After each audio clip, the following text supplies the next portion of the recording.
치아가 부러지거나 깨져서 흔들리는 경우는 따라서 치아를 살릴 수 있고 업보가 한가름이 난다. 안녕하세요. 밝은 미소를 찾아드리는 원치과 병원장 유현진입니다. 아마 환자분들이 치과를 방문하는 이유 중에 많은 부분이 또 특히나 연세가 조금 있는 분들은 흔들리는 치아 때문에 치과를 많이 방문하게 되실 텐데요. 치과를 방문해서 흔들리는 치아 때문에 갑자기 생각하지도 못했던 이를 뽑아야 됩니다. 이런 얘기를 들었을 때 환자분들이 많이 당황스러워 하실 때가 많죠. 그래서 흔들리는 치아 꼭 뽑아야만 하나요? 이 주제를 가지고 오늘 제가 조금 자세히 설명을 드려볼까 합니다. 흔들리는 원인이 중요합니다. 크게 세 가지 정도로 제가 한번 분류를 해볼 텐데요. 첫 번째는 잇몸병 때문에 치아가 흔들릴 수 있고, 두 번째는 치아 안에 있는 신경에 문제가 생겨서 염증이 생겨서 치아가 흔들릴 수가 있고, 마지막 세 번째는 식사를 하신다거나 아니면 어떤 사고 때문에 치아가 부러지면서 치아가 흔들리는 경우가 있겠습니다. 치아가 흔들리는 이유, 원인이 이렇게 세 가지로 크게 분류해 볼 수 있는데, 그럼 첫 번째부터 설명을 드리면, 잇몸병이 생긴다고 치아를 또 무조건 뽑는 건 아닙니다. 저 같은 경우는 진단을 할 때 치아 전체적으로 풍치가 진행되면서 치아가 전체적으로 잇몸이 조금씩 가라앉으면서 노화 현상 중에 하나라고 봐도 될 텐데요. 그런 경우에는 굳이 꼭 치아를 뽑지 않아도 되는 경우가 많습니다. 자, 그러면은 잇몸병 때문에 치아를 꼭 뽑아야 되는 경우는 어떤 경우냐? 방금 제가 설명드렸듯이 치아의 주변을 감싸고 있는 잇몸뼈가 전체적으로 조금씩 이렇게 내려앉고 녹아내리는 게 아니고 어느 특정 부위를 통해서 굉장히 심하게 불규칙한 모습으로 파괴되는 거죠. 쉽게 말하면 파괴된 모습이 꼭 웅덩이 마냥 그런 식의 치주염이 생겼을 때는 가급적이면 빨리 발치를 하는 게 환자분들한테 여러 가지로 도움이 될 수가 있습니다. 두 번째로 말씀드렸던 치아 안에 있는 신경에 문제가 생겨서 치아가 흔들릴 때, 이런 경우도 조기에 발견이 된다고 하면 신경치료를 통해서 뿌리끝 염증을 해결하고 굳이 치아를 뽑지 않아도 되는 경우가 많습니다. 근데 여기서 전제 조건은 빠른 시일 안에 뿌리 끝에 염증이 생겼을 때 이 염증의 크기가 어느 정도 작았을 때는 신경치료를 통해서 치아를 살려서 쓸 수 있지만, 그 염증도 크기가 커져버리고 치아 뿌리를 타고 위쪽으로 이렇게 염증이 퍼져나가는 모습이 이미 보여버리면 안타깝게도 이를 뽑아야 된다는 얘기를 듣는 경우가 많을 겁니다. 그리고 세 번째, 어떤 이유 때문에 치아가 부러지면서 치아가 깨지면서 흔들리는 경우, 이럴 경우도 이제 중요한 게 깨진 정도나 양인데요. 치아가 깨진 양상이 일단 뿌리 쪽이 아니고 치아 머리 부분에서 어느 정도 양이 깨졌다고 하면 이것도 마찬가지로 신경치료를 통해서 살려서 쓸 수 있는 경우가 많습니다. 근데 이렇게 부러지는 위치 자체가 치아의 머리 부분이 아니고 치아의 뿌리 쪽에서 부러져 버리면 사실은 이것도 신경치료를 통해서 살리긴 어렵고 이를 빼야 되는 경우가 많습니다.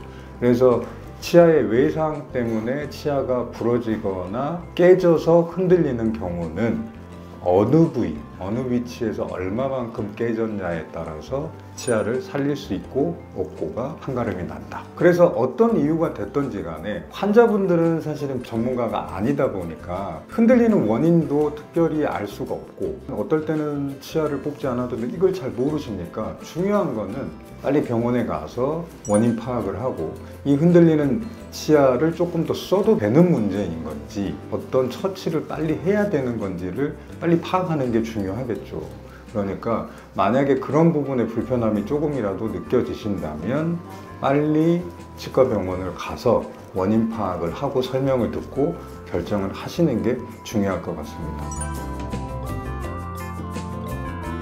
저희 병원도 마찬가지지만 저희 나라에서는 아마 발치한 후에 가급적이면 임플란트를 바로 수술을 진행을 많이 하는 걸로 알고 있습니다. 그럼 요것부터 설명을 좀 드릴까 하는데요.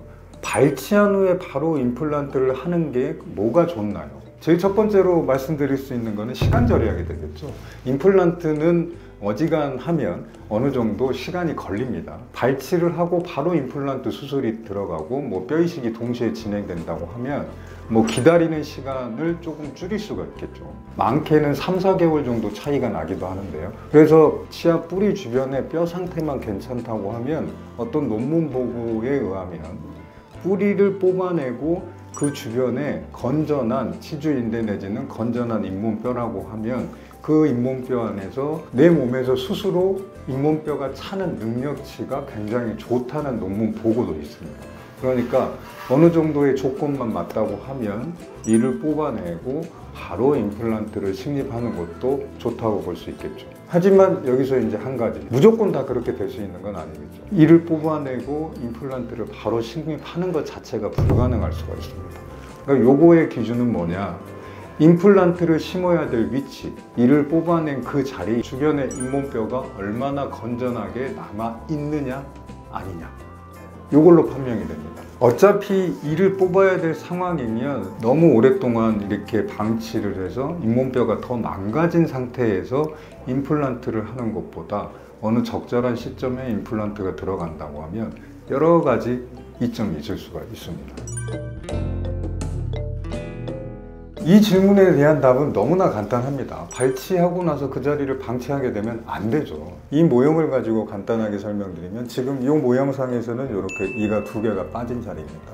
이거를 방치하게 되면 특히 앞치아보다 이 뒷치아가, 뒷어금니가 앞으로 쏠리는 경우, 누워버리는 경우가 많습니다. 시간이 오래될수록. 그리고 여기 있던 치아들이랑 맞물리는 아래치아가 위에 버텨주는 치아가 없기 때문에 그대로 있는 게 아니고 위로 솟구쳐 올라와 버립니다. 오랜 시간이 지난 후에 이 부위를 치료를 하려고 했을 때 이 부위뿐만 아니고 이 뒷치아 그리고 맞물렸던 아래치아까지도 같이 치료가 들어가야 되는 경우가 굉장히 많습니다. 보통 환자분들이 이런 경우도 많으세요. 이쪽에 어금니가 다수 한 4개가 이렇게 줄줄이 다 없는 상태가 되니까 이쪽으로는 식사를 못 하시죠. 그러면은 반대편에 치아가 있는 어느 정도 있었던 상황이면 이제 환자분들이 반대편으로 옮겨서 식사를 하시죠. 그러다 보면 이 반대편도 어느 정도 안 좋은 상태에서 이쪽으로 지속적으로 식사를 하다 보니 이제 얼마 시간이 지나지 않아서 반대편도 비슷한 상황이 되거든요. 그러면 이제 양쪽이 다 식사를 못하는 상황이 돼서 와버리시는 거죠. 그러면 굉장히 일이 커지고 치료할 때 환자분들도 여러 가지로 부담스럽고 힘들어 하시는 거죠. 그래서 자꾸 강조드리는 게 다른 의미에서가 아니고 뭔가 이를 뺄 만한 사유가 생겨서 이를 뺐을 때는, 치아가 상실됐을 때는 바로바로 회복해 주는 게 여러 가지 면에서 환자분들한테 훨씬 더 이득이 된다. 그렇게 생각을 하셔야 될 것 같습니다. 자, 오늘은 이가 흔들렸을 때 꼭 뽑아야만 하나요? 이게 이제 안타깝게 제가 이제 이 영상을 통해서 이렇게 말로만 설명을 드리다 보니까 조금 부족할 수는 있는데 뭐 기준을 이렇게 잡으시면 될 것 같습니다. 이가 흔들린다고 다 뽑아야 되는 건 아니다. 분명히 쓸 수 있는 경우도 있다. 너무 무서워만 하지 마시고 병원에 가서 꼭 확인을 받아 보셔라. 제가 중간에 아까 크게 3가지 이유를 설명드렸지만 3가지 모든 경우 다 꼭 뽑아야 된다는 말씀은 안 드렸죠. 3가지의 경우더라도 충분히 더 쓸 수 있는 경우, 없는 경우를 제가 구분지어서 설명을 드렸습니다.